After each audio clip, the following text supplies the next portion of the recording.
श्री स्वामी समर्थ. ब्रह्मांड नायक या चॅनलमध्ये तुमचं पुन्हा एकदा नवीन व्हिडिओमध्ये खूप मनापासून स्वागत आहे. तर आजच्या व्हिडिओमध्ये मी तुम्हाला वैजयंतीचं जे झाड आहे किंवा वैजयंतीच्या ज्या माळा असतात तर त्याविषयी मी तुम्हाला आध्यात्मिक महत्त्व तसेच आयुर्वेदिक महत्त्व सांगणार आहे. आता बऱ्याच जणांना वैजयंती माला किंवा वैजयंतीचं झाड काय आहे हे माहीत नसतं. तर त्याबद्दल ज्यांना माहीत नाही तर त्यांना नक्कीच हा व्हिडिओ शेवटपर्यंत बघा. म्हणजे वैजयंती झाडाविषयी तुम्हाला छान अशी माहिती भेटेल. तिचं आध्यात्मिक महत्त्व काय आहे आणि तिचं आयुर्वेदिक महत्त्व काय आहे. आता तुम्हाला माहीत आहे का, तर आध्यात्मिक लोक जप करताना माळा वापरत असायच्या.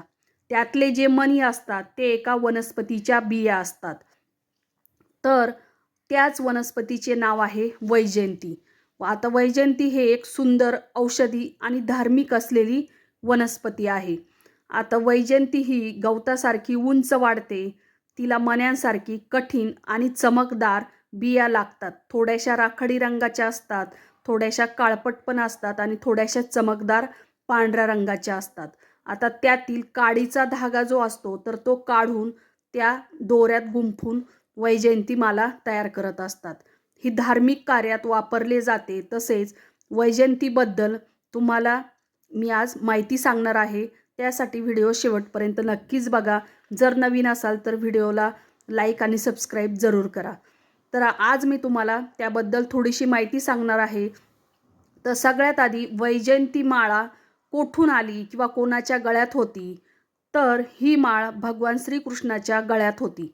म्हणजेच भगवान विष्णूंच्या गळ्यात ही माळ त्याच्याकडे कशी आली असेल, तर हे त्याच्या पूर्वजन्मीचे रहस्य आहे. आता हिंदू पौराणिक कथेनुसार भगवान विष्णूंच्या अवताराच्या परंपरेत श्रीकृष्ण हे विष्णूचे 8वे अवतार होते. त्यांच्या आधीचा अवतार श्रीराम होते. आता जेव्हा श्रीराम वनवासात होते तेव्हा त्यांना श्री वैष्णव देवी भेटली आणि वैष्णवदेवींनी ही माळ श्रीरामांना भेट दिली आणि पुढील जन्मी त्यांची पत्नी होण्याचं त्यांना वचन दिलं. तसेच जे काम करायला जात आहे त्या कामामध्ये विजय प्राप्त करून देत असे सांगून ही माळ भेट दिली. म्हणून ही माळ जिंकणारी किंवा विजय मिळवून देणारी किंवा यश देणारी अशी समजली जाती. किंवा ही माळ जो परिधान करतो तर त्याला प्रत्येक कामामध्ये यश भेटतं, असं त्याची प्रथा आहे. आता पुढच्या जन्मात श्रीरामाने श्रीकृष्णाचा जन्म घेतल्यानंतर त्यांचे वचन निभावण्यासाठी वैष्णवदेवीने राधाचे रूप घेतले. राधाचे रूप घेऊन त्या आल्या, या दुनियेत आल्या. राधा आणि गोपींसोबत ही पहिली रास श्रीकृष्णाने खेळली.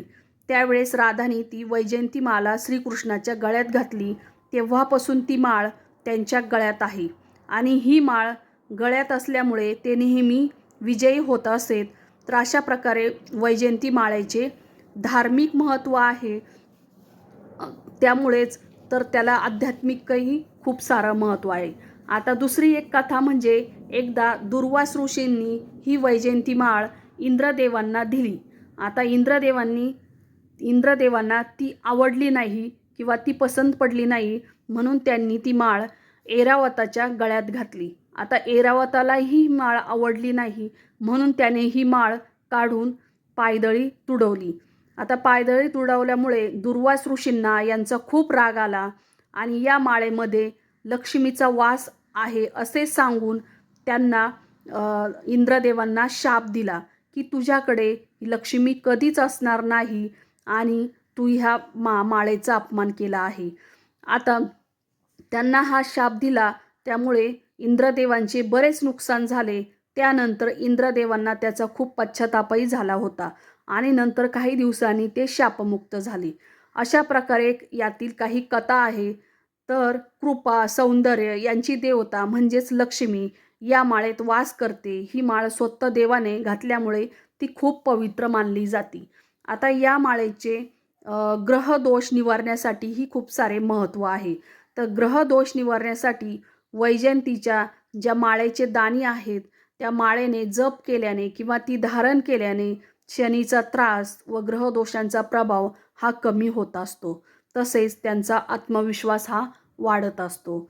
तसेच आयुर्वेदिक उपाय म्हणजे पारंपरिक आणि आयुर्वेदिक पद्धतीमध्ये या वनस्पतीचा उपयोग कफनाशक, लठ्ठपणा कमी करण्यासाठी तसेच शरीरातील दोष संतुलित करण्यासाठीही वापरला जातो. तर अशा प्रकारे ही वैजयंती माळ आहे. बऱ्याच जणांना याबद्दल ही माळ बघितलेली नसती किंवा हे झाड बघितलेले नसतं. तर नक्कीच जाणून घ्या. श्री स्वामी समर्थ.